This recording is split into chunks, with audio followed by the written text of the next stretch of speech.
Hello everyone, आज है 9 अगस्त और आज इस वीडियो में हम बात करने जा रहे हैं इरिडा के बारे में। 245 रुपए का शेयर है, 1% की खुलते ही यहाँ पर गिरावट आई है, जबकि बाजार अगर आज आप देखोगे तो तेजी का है।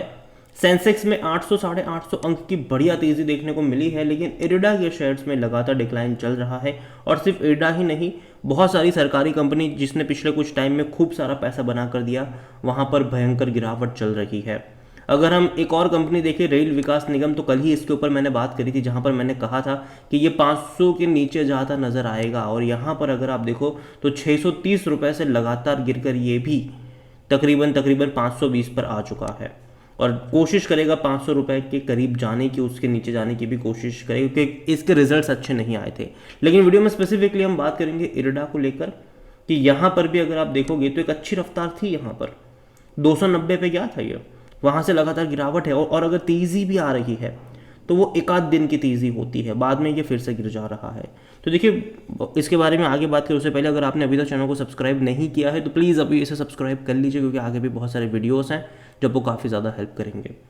तो 245 रुपये का शेयर है, एक महीने में अभी भी तकरीबन 2% की तेज़ी है। लेकिन अगर आप इसके हायर लेवल 290 रुपये से कंपेयर करोगे तब डेफिनेटली ये 15 से 18% की गिरावट ऑलरेडी दिखा चुका है। और अगर एक साल की बात करें तब तो खूब पैसा बना कर दिया, 308% का ग्रोथ है। और अभी इसको एक साल भी पूरा नहीं हुआ है। पिछले साल नवंबर में इसकी लिस्टिंग हुई थी, 32 रुपये का इसका आईपीओ प्राइस था, तब से लेकर अब तक खूब तेज़ी आई। लेकिन ग्राफ भी ऐसा रहा है कि एक बड़ी रफ्तार के बाद है ना, जैसे कि यहाँ पर देखो 100 रुपये से भाग कर ये 210 पे गया था, बाद में ऐसी गिरावट भी आई थी कि ये 125 पर भी गया था, फिर तेज़ी आई थी यहाँ पर। तो गिरावट दिखाता है तो ये 10-12% की गिरावट पे रुकता नहीं है। यहाँ पर आपको बड़े बड़े डेंट लगते नजर आए हैं और इस बार भी मैं कुछ ऐसा ही एक्सपेक्ट यहाँ पर कर रहा हूँ। रीज़न ये है कि अगर आप इसका वैल्यूएशन देखोगे तो ये सस्ता नहीं है, ये महंगा है। सेम चीज़ रेल विकास निगम को लेकर भी है। और जहाँ तक इरिडा में आज इसके वॉल्यूम दिखे तो बाजार जस्ट अभी खुला है, 47 लाख से भी ज़्यादा के शेयर्स ऑलरेडी यहाँ पर ट्रेड हो चुके हैं। इसका हाई था वो 310 रुपये का था, इंट्राडे का हाई था 310 रुपये का था।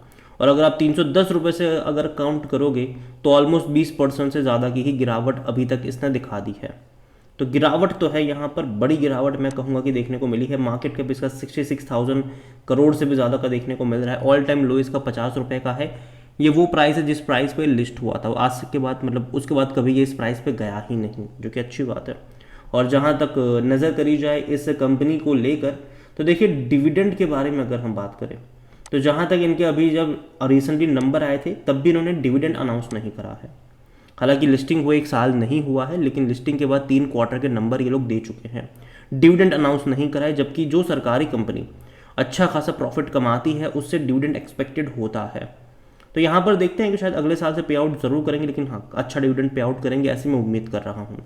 लेकिन जैसे कि मैंने कहा कि कंपनी अच्छी है, देखो अगेन मैं कहूँ कि कंपनी बुरी नहीं है।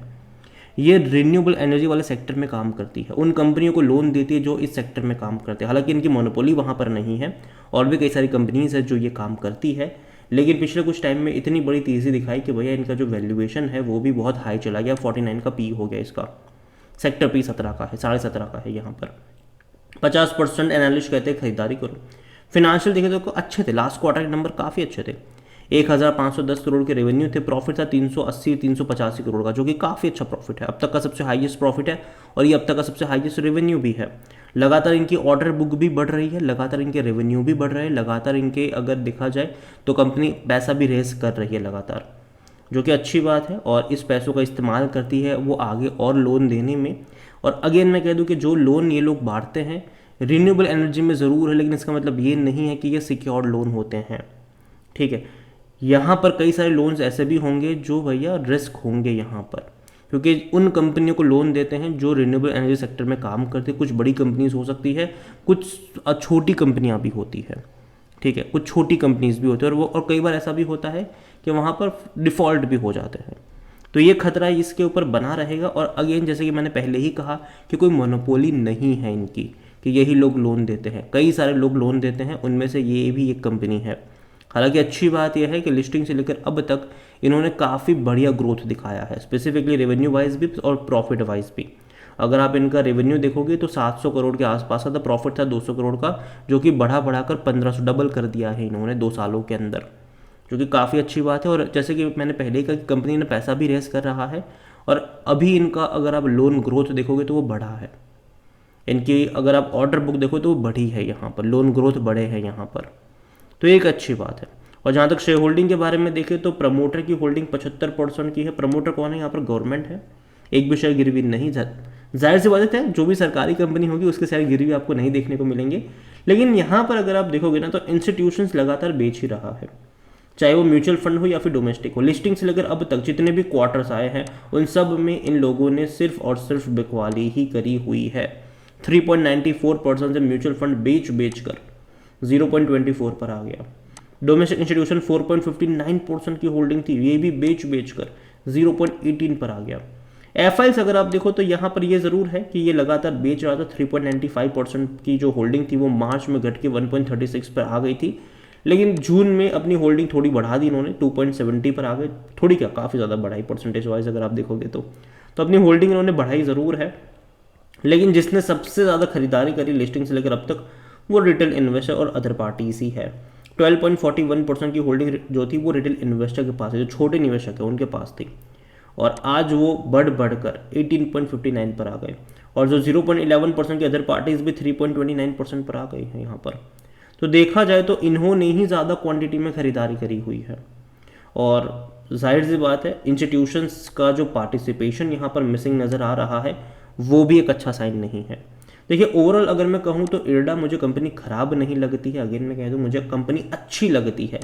लेकिन वैल्यूएशन को मैं देखूँ, अगर मैं इसके चार्ट पैटर्न को देखूँ तो कहीं ना कहीं लगता है कि ये एकदम से शांत नहीं होता। जब गिरावट दिखाता है तो लंबी वाली गिरावट यहाँ पर देखने को मिलती है। तो कहीं ना कहीं अगर यहाँ से एग्जिस्टिंग लेवल से अगर और 15% 20% का डिक्लाइन दिखाता है तब जाकर मुझे लगता है कि यहाँ पर बाय करने के मौके या फिर बाइंग इंटरेस्ट कह लो वो क्रिएट हो सकता है लोगों का। हालांकि कंपनी अच्छी है, बुरी नहीं है, लेकिन अभी अगर आप मार्केट का हाल देखोगे तो वो उतना ज़्यादा भी पॉजिटिव नहीं लग रहा है मार्केट का हाल।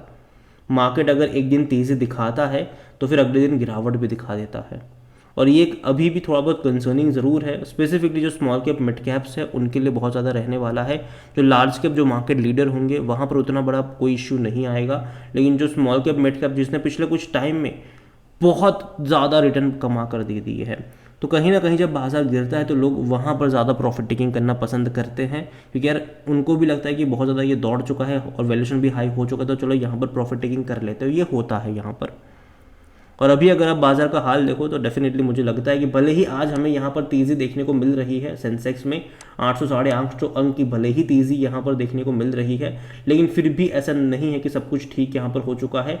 डेफिनेटली चीज़ें अभी भी मुझे लगता है कि थोड़ी बहुत संभल के रहने वाली ज़रूर है। स्पेसिफिकली अगर आप स्मॉल कैप और मिड कैप में बाय करते हो तो थोड़ा बहुत सावधानी बरतिएगा। और अभी मुझे लगता है कि कुछ नहीं करना है, बैठो और तमाशा देखो। अभी एक और हफ्ता मार्केट कहाँ जा रहा है उसको एनालाइज करिए, बाद में कोई फैसला लीजिएगा। अगेन ये मेरा पर्सनल ओपिनियन है, कोई भी इन्वेस्टमेंट एडवाइस नहीं है। ये वीडियो को यहीं पे एंड करता हूँ। पसंद आया हो तो लाइक करो, शेयर करो। चैनल पर अगर पहली बार है तो प्लीज़ सब्सक्राइब करें। और इरडा के बारे में आप क्या सोचते हैं वो भी आप मुझे कमेंट में लिखकर बता सकते हैं। इसके अलावा अगर आप चाहते हैं कि मैं किसी और सरकारी कंपनी के ऊपर भी एक डिटेल वीडियो बनाऊँ तो कमेंट में उसका नाम लिखेगा। जितनी ज़्यादा कमेंट आएगी उतना ही जल्दी वीडियो आएगा। Thank you.